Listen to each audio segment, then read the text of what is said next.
जय श्री कृष्ण, जय श्री राम, जय गौ माता, जय राधे श्याम। आप देख रहे हैं तुलसी तपोवन यूट्यूब चैनल और इस वीडियो में हम चर्चा कर रहे हैं कि प्रदोष व्रत कब का है, 21 तारीख का है या 22 तारीख का। तो इसमें प्रदोष कब का है ये भी सुनेंगे, प्रदोष महात्म्य कथा भी आप सुनेंगे, प्रदोष के फायदे भी आप सुनेंगे। सब चीजें एक ही बार में सुन लीजिएगा। तो सबसे पहले तो आपका बहुत बहुत धन्यवाद है। इसलिए धन्यवाद है क्योंकि आप आश्रम की हर वीडियो को सुनते हैं और मैं कभी आपको कन्फ्यूज नहीं करूंगा। जो शास्त्रोक्त बातें हैं वही मैं यहाँ से आपके पास तक भेजता हूँ, क्योंकि जो जो चीजें मैं आपको यहाँ से बताता हूँ उन कार्यों को, उन पूजा पाठों को मैं खुद उनको फॉलो करता हूँ और उसको मैं करता हूँ। तो आइए सबसे पहले तो हम ये निवेदन कर लेते हैं कि प्रदोष की महिमा इतनी बड़ी है क्यों, ये सुन लीजिए पहले। तो मैं बताऊंगा कि जब सती माता के साथ भगवान शंकर का जब विवाह हुआ तो विधाता ब्रह्मा, देवराज, इंद्र, मरुदगण सब वहां पर बैठे ही हुए थे। उन्होंने कहा कि प्रभु जिस तिथि में आपकी भामरें पड़ी हैं इस तिथि के लिए कुछ तो आप वरदान दीजिए। शिव महापुराण में कथा आती है, भगवान शिव ने कहा कि संध्या के समय में मेरी विवाह पद्धति को पूरा किया गया है, भामरें पड़ी हुई हैं, इसलिए आज से इस तिथि को लोग प्रदोष की तिथि से जानेंगे। ऐसा भगवान शिव ने कहा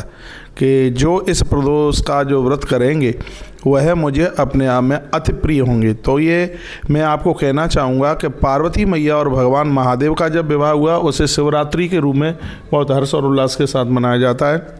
जिस तिथि में सती और शिव का विवाह हुआ है उसी को हम प्रदोष के रूप में बहुत आनंद के साथ मनाते हैं। तो ऐसा बताते हैं कि दक्षा प्रजापति ने बारातियों के लिए बहुत बढ़िया सी सिंघाड़े की लपसी बनाई। प्राचीन काल में बड़ी महिमा थी उसकी। तो भगवान शिव ने ये कहा कि जो संध्या काल में प्रदोष के समय में और सिंघाड़े की लपसी से मेरा भोग लगाएगा उनके संपूर्ण कार्य सिद्ध होंगे। और ये बात तो मैंने पूर्व में भी आपको बोली है। घर की संपूर्ण प्रकार की नकारात्मक ऊर्जा को समाप्त कर देते हैं काले तिल। तो भगवान शिव को जो काले तिल चढ़ाए जाते हैं प्रदोष काल में, इसको सूखे भी चढ़ा सकते हैं, नहीं तो ज्यादातर ऐसे पानी के लोटे में इनको डाल करके और इसमें एक बेल पत्र डाल करके और ये भगवान शंकर को ये चढ़ाया जाता है। बहुत जगह लोग गूदे से भी अभिषेक करते हैं। गूदा होता है ये बेल फल का, बेल फल के गूदे को दूध में मिला करके और उससे अभिषेक किया जाता है। इससे दो चीजें मिलती हैं, एक तो भक्ति तो मिलती है और एक इससे श्री संपदा बढ़ती है, क्योंकि स्वयं साक्षात भगवती लक्ष्मी ही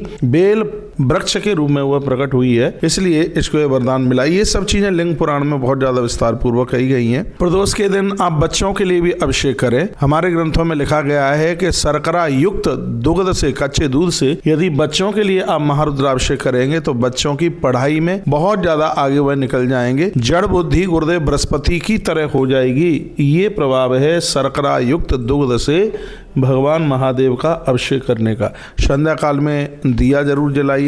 और अब आइए मैं इसका आपको मुहूर्त भी बताता हूँ, फिर इसकी व्रत कथा भी मैं आपको सुनाऊंगा। तो क्यों नहीं पहले आपको व्रत कथा ही सुना दूं। वीडियो को अंतिम समय तक आप बिल्कुल देखिएगा। यह वीडियो बहुत ज्यादा विशेष अद्भुत है। ऐसा बताते हैं कि प्रदोष का व्रत भगवान प्रभु विश्वामित्र जी ने इसको किया। भगवान परशुराम प्रदोष का व्रत करते थे। कथा इस प्रकार से आती है कि प्रदोष का दिन था। भगवान परशुराम अपने गुरुदेव का दर्शन करने के लिए गए तो दरवाजे पर भगवान गणपति रुके हुए थे, गणपति खड़े हुए थे। तो भगवान परशुराम ने कहा कि मुझे गुरुदेव से मिलना है, प्रभु से मिलना है, एक तरफा हो जाइए। गणेश जी ने कहा जब तक अंदर से अनुमति नहीं आ जाएगी तब तक मैं आपको अंदर नहीं जाने दूंगा। परशुराम जी को बुरा लगा और परशुराम जी और गणेश जी दोनों आपस में लड़ गए और दोनों में इतना युद्ध हुआ कि आकाश से देवता भी देखने में लगे हुए थे कि होता क्या है। और आखिर में यह हुआ कि भगवान गणेश ने भगवान परशुराम जी को अपनी सूंड में लपेट करके और बहुत जोर से ऊपर जाकर के फेंक दिया। तो संपूर्ण ब्रह्मांडों का दर्शन भगवान श्री परशुराम जी करते रहे। और वो उस दिन प्रदोष का दिन था। भगवान शंकर का आह्वान ध्यान करते हुए और वहीं से उन्होंने अपना फरसा फेंका और वह फरसा भगवान गणेश जी के दांत के ऊपर गिरा। गणेश जी का दांत टूट गया। तब से भगवान गणेश जी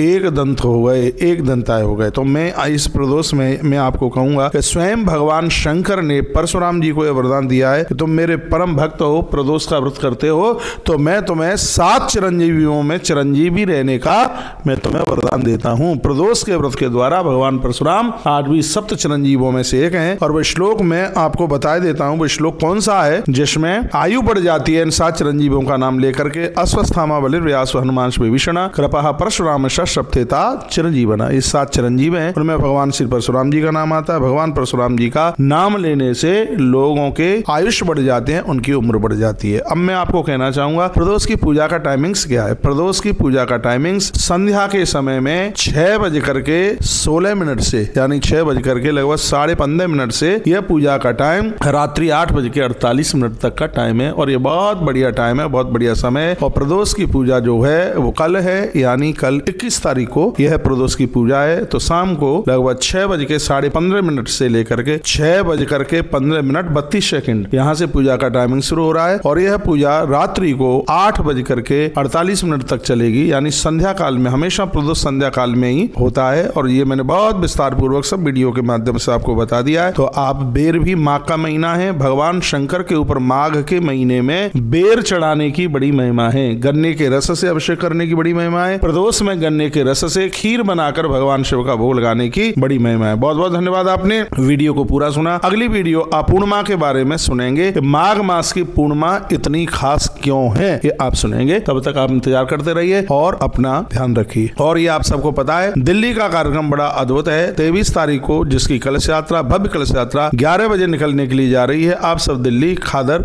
पुस्ता नंबर 4 उस्मानपुर करतान नगर आप जरूर पधारिए। 15 दिन का कार्यक्रम है, 9 मार्च की इसकी पूर्णाहुति है। सबसे आनंद की बात यह है कि इसमें 12 ज्योतिर्लिंगों का दर्शन करेंगे आप। रोजाना इसमें अभिषेक शाम को 7 बजे से होगा, दिन भर इसमें कथा चलेगी। और सबसे बड़ी बात है दुनिया का ये पहला यज्ञ ऐसा हो रहा है, दुनिया का पहला यज्ञ जिसमें दिन रात यज्ञ चलेगा, 1 सेकंड के लिए भी आहुति बंद नहीं होगी। 351 घंटे तक लगातार ये यज्ञ चलेगा, जिसमें 1 मिनट के लिए भी आहुति को गैप नहीं है। आपने सुना हो तो आप बताना। जैसा कि मुझे संत लोग बता रहे हैं कि ऐसा हमने सुना नहीं है अपने जीवन में, पहले कभी हुआ तो हुआ हो जहां पर यज्ञ का सत्र अनवरत 24 घंटा और पूरा का पूरा 15 दिन चलेगा। ये बहुत बड़ी बात है। अतिरुद्र महायज्ञ, इस अतिरुद्र महायज्ञ में 1.25 लाख आहुति डालने का इसमें विधान है और वो हमने एक होल्डिंग बनाई है जो वहीं आपको दर्शन करने को, देखने को आप मिलेगी। आप जरूर पधारिए। आप सभी भक्त लोग सादर आमंत्रित हैं। बहुत बहुत धन्यवाद आपके लिए। मैं आपकी खुशहाली चाहता हूं। मैं जब तक आपको दूसरी वीडियो आप भेज रहा हूं तब तक इसको और सब लोगों के पास में भेजिए। बहुत बहुत धन्यवाद। अपना ध्यान रखिए।